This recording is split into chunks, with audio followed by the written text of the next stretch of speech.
everyone, and welcome to the March edition of The Economist Intelligence Unit's Global Outlook video. My name is Agathe Demarais, and I'm the Global Forecasting Director at EIU based in London. I'm joined today by Joan Hoey, the editor of our Democracy Index, and today we're going to discuss the results from our latest index.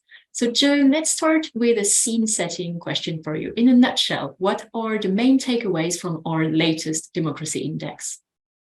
Thanks, Gat. Well, we can talk about the good, the bad, and the ugly, I think. And the good news from the 2022 index is that the global score improved for the first time in 7 years.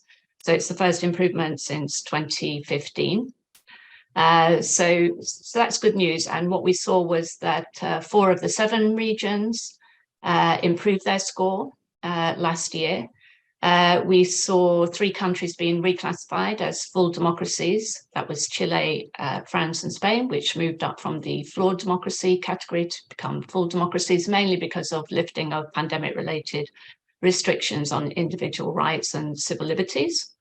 Then we saw quite a few countries have big improvements in their scores. And among those countries, Greece, which improved its score, taking it closer to being reclassified as a full democracy. Albania, Montenegro in Eastern Europe also improved its scores. A few countries in sub-Saharan Africa, including Niger, improved the score from a very low base. So that's the good news. The bad news is that although the score improved, so we stopped the rot, if you like, after 7 years of decline, it improved only very marginally. So it improved from 5.28 in 2021 to 5.29 in 2022. So the story really is one more of stagnation rather than stellar improvement.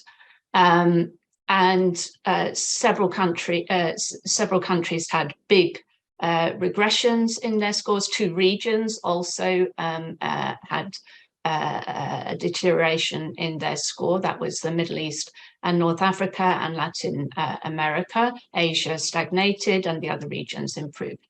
In terms of the countries that registered big falls, among them were Burkina Faso in Africa, Haiti, in Latin America and the Caribbean, a couple of other countries there as well. El Salvador, Mexico had big declines in their scores.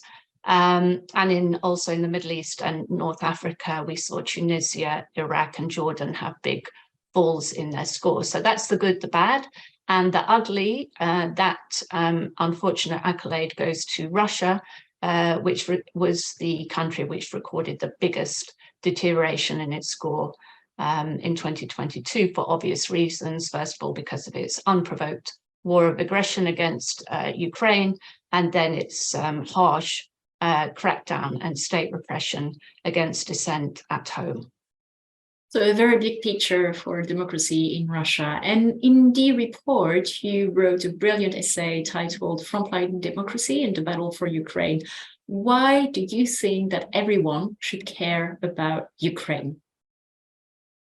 Well, I think, yes, that anybody who considers themselves a Democrat should be supporting Ukraine's fight to defend its sovereignty and territorial integrity. And the reason why that is very simple, really. Sovereignty, national sovereignty, is the bedrock of democracy. And without that, there's no basis for freedom, for democracy, for real, meaningful citizenship. Thanks a lot, Joan. And you can download our latest Democracy Index report from our website, www.eiu.com. Thank you for watching us today. Goodbye.